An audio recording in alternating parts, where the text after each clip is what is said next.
ಎಲ್ಲರಿಗೂ ನಮಸ್ಕಾರ ಸ್ನೇಹಿತರೆ. RCB ಗೆಲುವಿನ ಟರ್ನಿಂಗ್ ಪಾಯಿಂಟ್ ಆ ಒಂದು ಓವರ್. ಇನ್ನು ಮ್ಯಾಚ್ ಗತಿ ಬದಲಾಯಿಸಿದ್ದೆ ಅಲ್ಲಿ.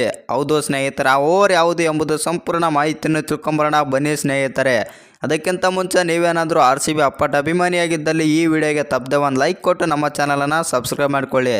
ಇನ್ನು RCB ಪಂದ್ಯವನ್ನು ಗೆಲ್ಲುವುದರೊಂದಿಗೆ ಪ್ಲೇ ಆಫ್ಗೆ ಎಂಟ್ರಿ ಕೊಡಲು ಆ ಒಂದು ಓವರ್ನಲ್ಲಿ ಬಿದ್ದ ವಿಕೆಟ್ ಕಾರಣ ಎನ್ನಬಹುದು.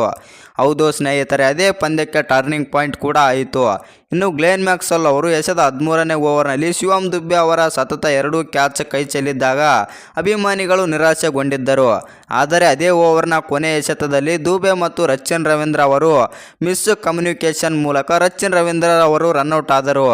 ಇದು ತಂಡದ ಗೆಲುವಿನ ಪ್ರಮುಖ ಟರ್ನಿಂಗ್ ಪಾಯಿಂಟ್ ಆಯಿತು ಎಂದೇ ಹೇಳಬಹುದು. ಏಕೆಂದರೆ ರಚಿನ್ ರವೀಂದ್ರ ಆಗಲೇ ಶಟಲ್ ಕೂಡ ಆಗಿದ್ದರು. ಆಕರ್ಷಕ ಅರ್ಧಶತಕ ಸಿಡಿಸಿ ಉತ್ತಮ ಲಯದಲ್ಲಿ ಬ್ಯಾಟಿಂಗ್ ಮಾಡುತ್ತಿದ್ದರು ಮತ್ತು ರಚಿನ್ ರವೀಂದ್ರ ಅವರು 37 ಎಸೆತದಲ್ಲಿ 3 ಸಿಕ್ಸರ್ ಮತ್ತು 5 4 ಮೂಲಕ 61 ರನ್ ಗಳಿಸಿದ್ದರು. ಹೀಗಾಗಿ ಅವರು ಇನ್ನೂ ಕ್ರೀಸ್ನಲ್ಲಿದ್ದರೆ RCBಗೆ ತೊಂದರೆ ಆಗುತ್ತಿತ್ತು. ಆದರೆ ಆಕ್ರಮಣಕಾರಿ ವಿಕೆಟ್ ತಂಡದ ಗೆಲುವಿನ ಮೊದಲ ಮೆಟ್ಟಿಲಾಯಿತು. ಇನ್ನು ನಿಮ್ಮ ಪ್ರಕಾರ ಈ ಮ್ಯಾಚ್ ಹೇಗಿತ್ತಂತ ಕಮೆಂಟ್ ಮಾಡೋದನ್ನು ಮರಿಬೇಡಿ.